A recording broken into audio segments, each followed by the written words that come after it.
For the spring 22 semester here up at Cayuga. I figured when I heard some shouting.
Good evening and welcome to Beyond the Front Page, a show produced for the spring 22 semester here at Cayuga Community College and broadcast on ARMA, the Auburn Regional Media Access, on our radio station 89.1, as well as Spectrum, Verizon, Fios as well. I'm your host, Guy Cosentino. We are happy to welcome back into the studio the Schweinfurth Memorial Art Center's Executive Director, Donna Lamb. One of the leading arts operations in central New York, if not in all of upstate, Schweinfurth has been known for its exhibits, especially its quilt show every fall. But the Schweinfurth is more than just exhibits, with its Quilting by the Lake program, and also its excellent programs for young artists that we'll be talking about over the next half hour. We've also asked her on to talk about what the state of the arts has been with COVID and how it's impacted the arts world, and also talk about the progress that they've been making with the Downtown Revitalization Initiative for the West End Arts Campus that they're doing with the Cayuga Museum. We'll cover hopefully all of that in the next 28 minutes. Welcome back. Thank you. Great to see you. Usually when I see you, you and I are masked at Wegmans, Yes. So walking around. So how did the Schweinfurth fare during the pandemic? Well, it was challenging, as it was for every organization. But I have to say, we had lots of great support during the pandemic between state and federal grants. That really helped keep us going. So what would you have said, looking back at the last 26 months? And I know we're not through it, but hopefully you've turned the corner, and many other arts and cultural institutions have. And we had Karen call here the other day from tourism. Everybody's dealing with it in different ways. Right. What was your biggest challenge? Well, like a lot of organizations, most of our income-generating programs were canceled For both during that 2020 time. and 2021? Many, yes. Okay. All of our workshops and classes generate most of our earned income, and those were pretty much all canceled, especially in 2020.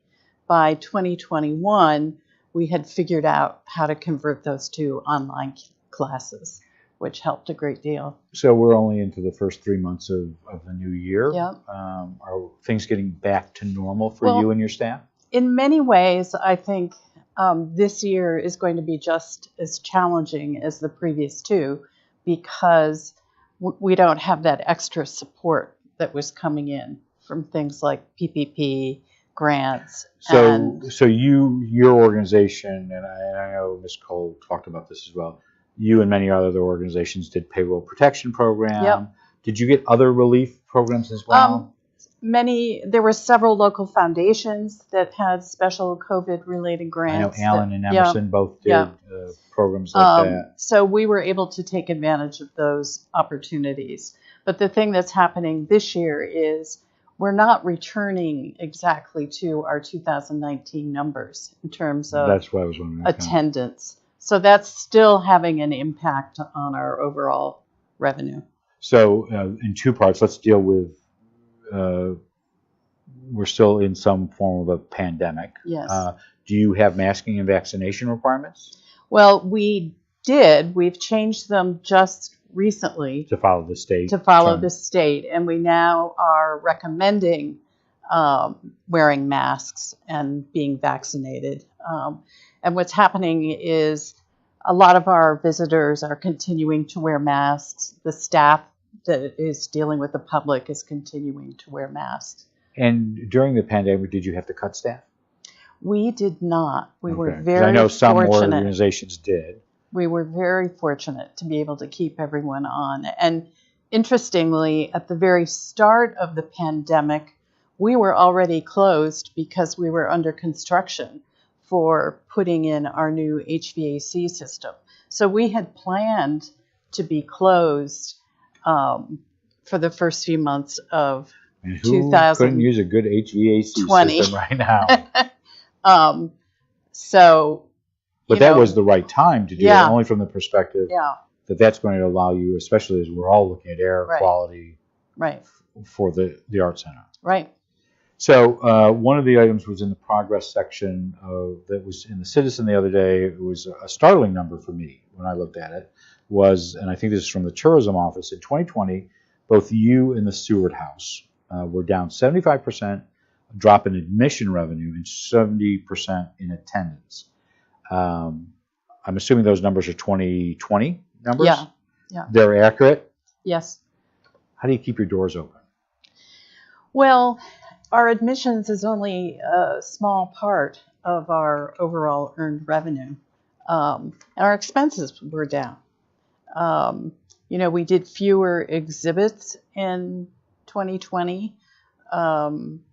So it's a matter of expenses being down as well as income. So some numbers came back in 2021, and we won't have those for some time yet. Right. For all of you, you may know your numbers. Were you up?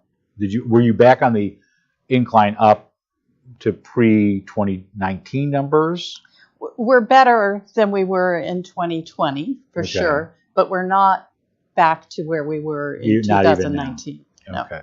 So I want to get to some great programs you have there, but I want to talk about generally about the arts and COVID. So a lot of museums, a lot of art centers, you work with a lot of your colleagues. How do the arts fare during the last 2 years? Well, I would say it's been really tough, and it's been tough for arts organizations and tough for artists.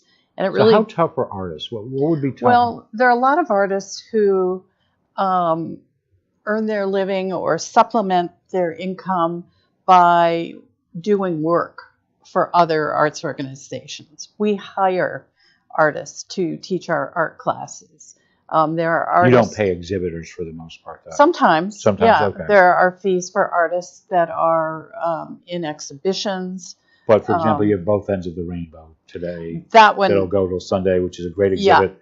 Both ends of the rainbow, because we'll explain what both ends of the rainbow. Well, both ends of the rainbow is our annual exhibit of children's artwork from around the county and also senior citizens. And that runs till this weekend. So Saturday is the last if you're day. watching this on Saturday, it's closed as of today. So, but if you're watching it today, so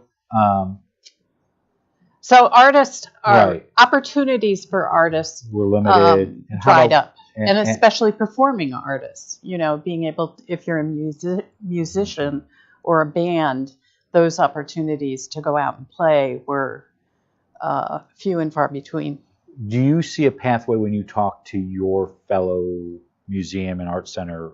You are not a museum, you are an art center. There's a difference.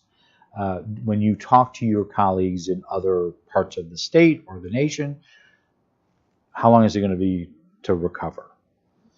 Well, I think a lot of places are on their way to recovery. We were very fortunate in that we actually reopened in August of 2020 for exhibitions only, because we felt we could control the situation with mask wearing and social distancing. Okay. But while we could do that because we have a large space and a small number of people, that wouldn't work for a place, say, like Auburn Public Theater, where people are sitting close together in a packed theater. So we were lucky to be able to do that. So I think visual arts organizations and museums probably were able to bring back programs sooner than a lot of other arts organizations. So a lot of things that we don't get to see, you get to see because you look at a lot of slides. I don't even know if they're slides anymore. They're mostly digital pictures. Mm-hmm. You look at a lot of artwork. Mm-hmm. So when what's your next exhibit? Made in New York. And I know you didn't necessarily, you tell me what you thought in the past. You would have been the person who would have gone through all of those slides. You're going to be surprised this year. Yes, I did not. So it's going to be like sit Christmas through the jury system. Yes. You're going to open things and say, oh. That's right. But normally you would see either digital, people don't show up with their right. They wood carving. Submit. There's a whole process where people submit digital images and they complete an online application. And then all of the works that are submitted are juried by a panel of artists. So what you have seen since, let's just say, January of 2020, have the artists had work that is darker or more vibrant and hopeful? Well, it will be interesting to see. That's something I'm definitely curious about with Made in New York, which is the next exhibition. How was it for Beyond the Well, I was just going to say, for both ends of the rainbow, we had artwork with portraits of people wearing masks, for instance, and pictures, abstracted designs of the COVID virus.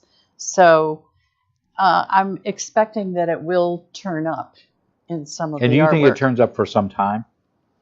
I think so. Okay. Yeah. So you've got Made in New York. First of all, for somebody who has never gone, my favorite one was, I want to say, it was a giant piece in the middle of you move the walls. You have these movable walls. It was this wood piece with, I don't want to say it was a jack from a Jack's game, but it was a big piece. All I can envision is this wood piece that you had in there. So it's different things. It's not stuff that you're going to... It's open to everything from paintings to drawing, photography, sculpture. I saw a ceramic piece come in today. And the only criteria besides getting through your judges is it has to be made in New York. Yes. And a fun thing that's not going to open, so Made in New York should open roughly about the 1st of April. Yes, it's March 26th. Okay. It won't open right then and there, but right after that, you're going to have another piece, which I think is really cool. So what are you doing elsewhere? We are working with Lauren Covington, who's a local artist, who's going to be doing a neon installation in our second floor gallery. So is it neon lights or neon? Neon lights. Oh, okay. That he's just starting to work on. It won't be open for the Made in New York opening, but people will have a chance to go. So you'll do a separate opening. Look in on what he's doing. So this is not beer signs. No. But the interesting thing about it, and one of the things I love about what the Art Center has to offer, is that it's kind of like a lab for a local artist to come in and experiment. So this artist is from where? Skinny Atlas. Skinny Atlas, okay. Yep. So we've worked with him before. He did the light projections that we had in front of the building during 2020. And we feel very fortunate to be able to work with him because he is incredibly skilled and is doing some amazing work. And every now and then when we kind of have an opening, he's offered to step in and fill it in by using it as an opportunity to create a new project. So when somebody comes, in the next 2 days, if you go to Made in New York or you go to, both ends of the rainbow, or you go to Made in New York, is there an admission? Yes, for both ends of the rainbow, it's free. Okay. And otherwise, our admission is $10, but free for members and children 12 and under. So what else do you have planned for we'll get to art camp and all that, and not quilting. We'll leave that to last. Okay. What other exhibits do you have planned for 2022? Well, in the summer, we're going to have an exhibition called Excellence in Fibers, which is put together by an international fiber arts magazine called Fiber Arts Now. And it's going to be all kinds of fiber art from artists internationally. And that will be in the main gallery. And then we have a regional artist, Vanessa Johnson, who's going to have an exhibition at the Schweinfurth and at the Cuba Museum at the same time about Harriet Tubman. And as part of they're the going centennial. To, yes, as part of the centennial. And it's also part of a series we've been doing with the Cuba Museum, where we each have an exhibit by a single artist. So it's getting people to go to both institutions. So you've been with the Art Center, what, 25 years? Almost. 22. 22, okay. Yep. So, but during your tenure, there's been several directors over next door at the Cuba Museum, but you have tried to partner successfully. I don't mean this in a tried and failed. You have partnered so that when you do go to one institution, you can go see some companion piece next door. Yes, and we've made an extra effort to do that in the last 2 years.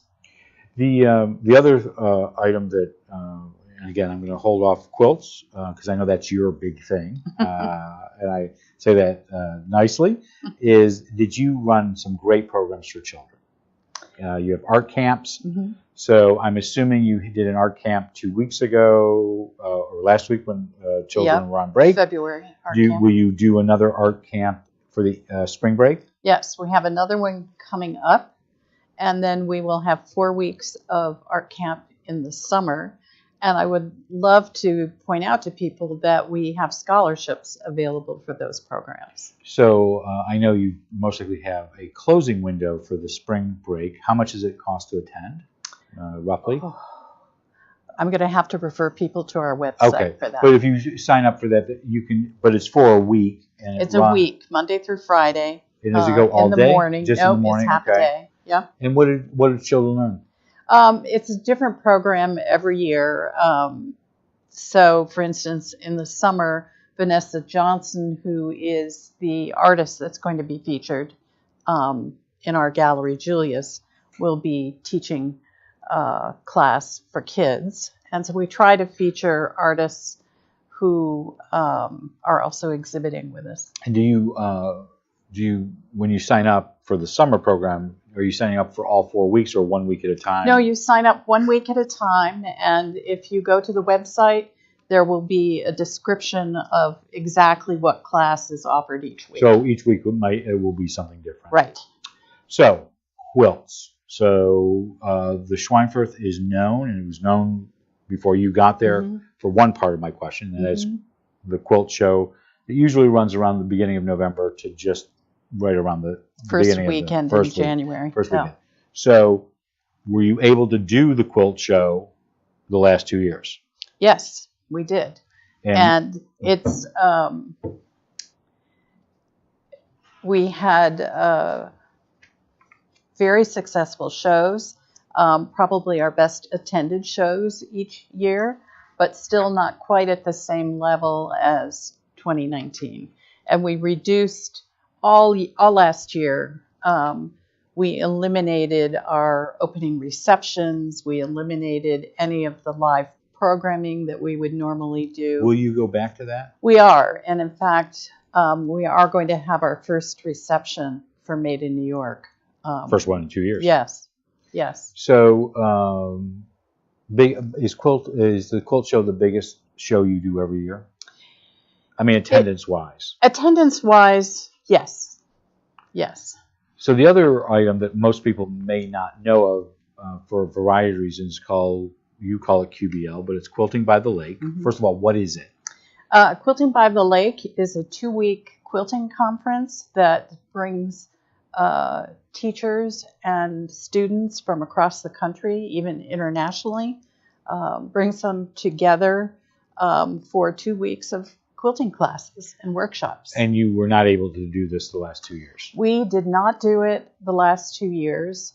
It's our biggest program and generates a lot of our earned revenue. So that was really tough. It was tough for the participants because it's a much beloved program. So people were really disappointed. For those who were participants, though, whether they were learning something or teaching something, where do you hold it? We hold it at Onondaga Community College. And I used to be on your board. Yep. So you know Yep. why is it at Onondaga versus not necessarily Cayuga or Wells, Yep. but why is it in a different Well, college, which is not on the lake? I know.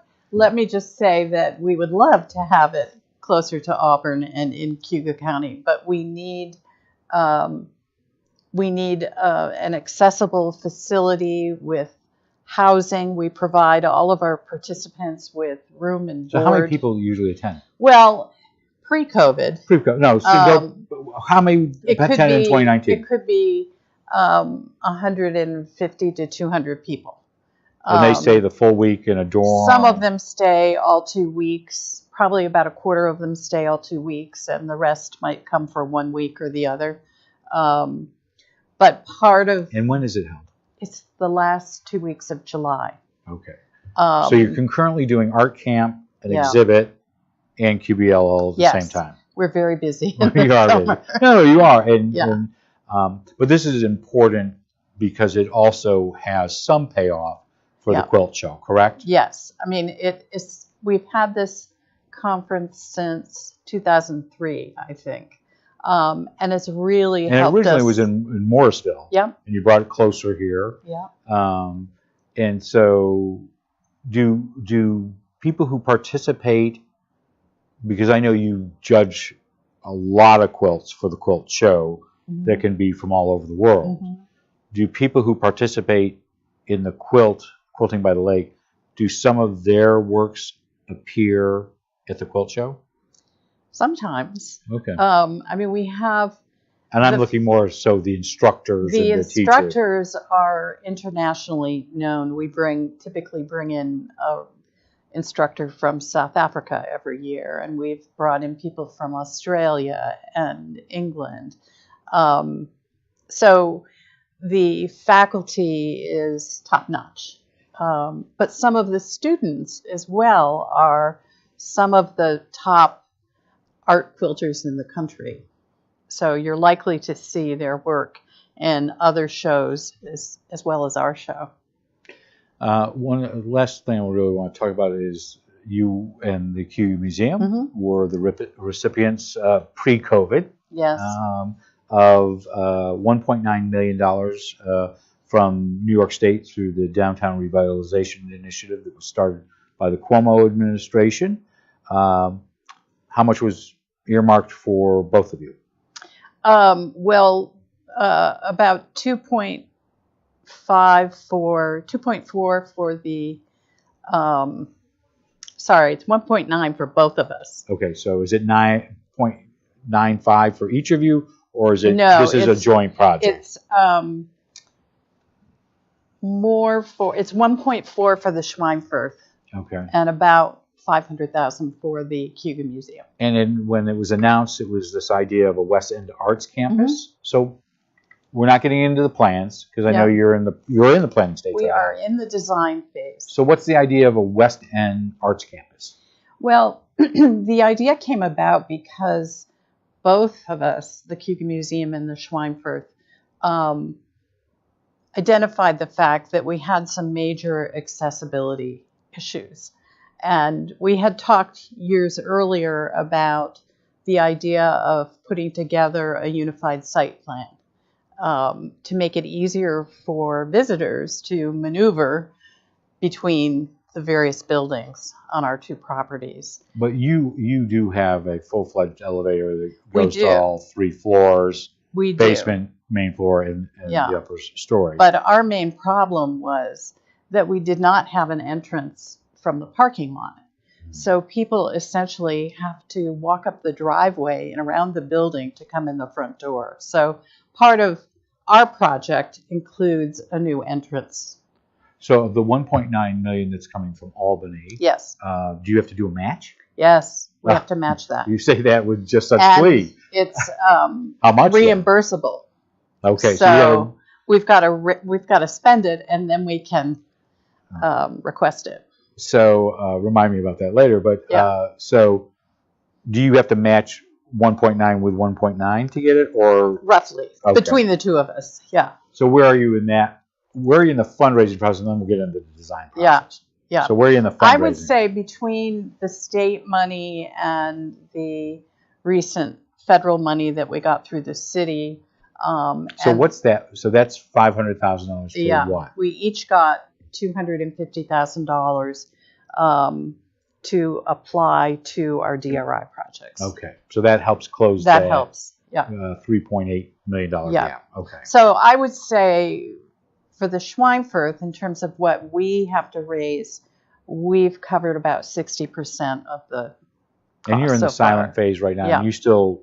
We have a ways to go. So is there a deadline for when you need to raise this money back? There's not a deadline. It will impact our construction schedule because obviously we need to pay for it. Okay. So what are some of the things? You're in the design phase. So yeah. Let's leave the QU Museum out for now. But what do you envision? It's a beautiful building built in the 70s. Yeah. Late 70s. You had put a lot of work in prior to DRI to get the second floor operational. There was an area for book sales before, antiques roadshow type things, dead storage. I think pottery occurred up there in some cases. A couple of plays. I remember going to acts up there. So you've finished off a lot. It's really the second floor is still a multi-purpose space. We have a gallery up there now. But it's more finished than it was when you got there. Okay. And we have heating and air conditioning up there now, which we never had until 2020. So that's going to allow us to expand our programs. So what do you see your portion of the DRI? And we'll have the director, we talked about this, we'll have the director of the QU Museum on later at some point to talk about their side of the what do you see occurring for the Schweinfurth? Well, what I'm really excited about is the new entrance that we already talked about, and that will include a new elevator as well. But we also hope to expand the front plaza area so it will be more attractive for outdoor events where we could have musicians performing. So children can only put so much chalk on a given period, a couple pads. Right. Because that's, I mean, when you do outside, you go through there and there's kids with chalk and all types of fun stuff, and you have musicians. We could have receptions outdoors, small performances. So expanding that front area also to open us up to the community, so that it's not such an intimidating building for people to walk into. Do you think it is? I don't think it is an intimidating. I think it's a beautiful building that's just in an odd location. Well, a lot of people have said that it's a very formal building. And so part of what we want to do is make it more user-friendly. So part of it is improving the front plaza. And another feature that I'm excited about is having what we're calling an outdoor classroom in the back. So we can open up one of our classrooms to the parking lot, and that gives us the opportunity to open up the building to some outdoor programming and interact, again, with the community a little more. So you're in the design phase right now. Yes. When do you figure you'll finish the design phase? Well, they're going to be working on the design phase through much of this year. And we're hoping that there will be construction drawings ready by fall. And so depending on fundraising, your game plan would be to have most of this done in 2023? Yeah, we're hoping that we can do construction in 2023. There's been talk about this for years. You obviously got the award in 2019. Was COVID a help or a hindrance when it came to just taking the time and breathing to come up with a plan? I think Because it didn't help on the fundraising side necessarily. no, But no. just sometimes you need thought to say, this is what we want to do. Yeah. No, I think COVID slowed everything down.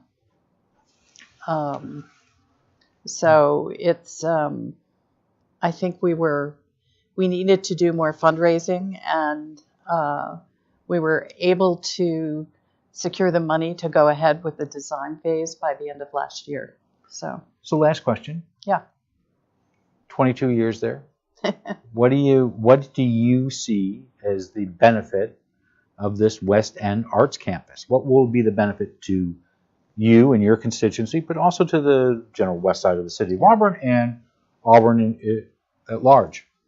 Well, I think I've always thought that we have a lot to offer the community in terms of our facilities, and we're outside of the downtown area, so I think we're easily forgotten because we're 2 blocks away from downtown.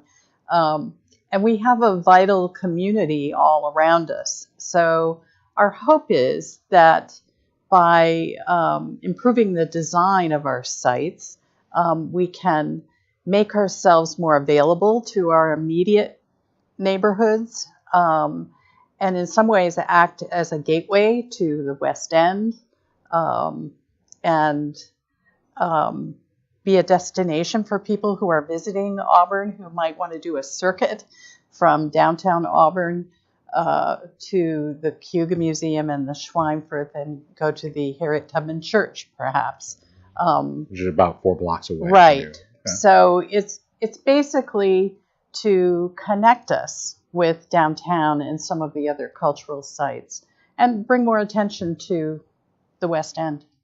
Well, good luck with the project. Thank you. Love to have you come on, give an update. Thank you. Good luck with Made in New York. I'm looking forward to the neon. One way or the other. I did want to say also that we had a record number of entries for Made in New York this year. So hopefully arts are on the swing back. Yes. Our guest has been Donna Lamb, the Executive Director of the Schweinfurth Memorial Arts Center, located on West Genesee, just west of downtown, and walkable, by the way. Well, we thank her for coming on to talk about not only the downtown revitalization program, but how the arts have been impacted by COVID, as well as what's on the agenda for the Schweinfurth, a great institution that we encourage you to visit if you have not been inside the doors. On Tuesday, we'll be back with Community College President Brian Durant to give us a college update, including talking about commencement, which will be on a new date versus its traditional Sunday, and at a new location, not here, on campus.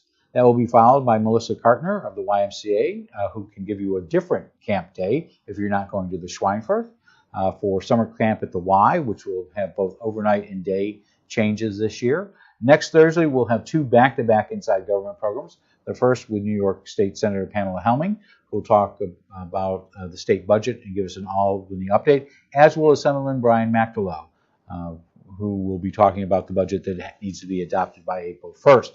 Over the next month, we'll have a full slate of guests who will be in the studio.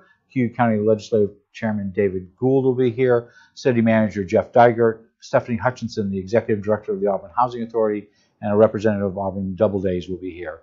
We'll also have Jeff Parazola and Lisa Green of the Auburn School District in to talk about their proposed budget that will go before voters in May. And we'll also finish our annual season with our annual Auburn Large School District Forum on May 3rd. Before we go, though, we would like to let you know you can send us your ideas for guests or questions to cozgytho@aol.com or Inside Government, 141 Dunning Avenue, Auburn, New York. I'm Guy Cosentino for Cayuga Community College. We want to thank you for watching. We hope you have a great tomorrow. Be safe and get vaccinated or boosted if you haven't yet.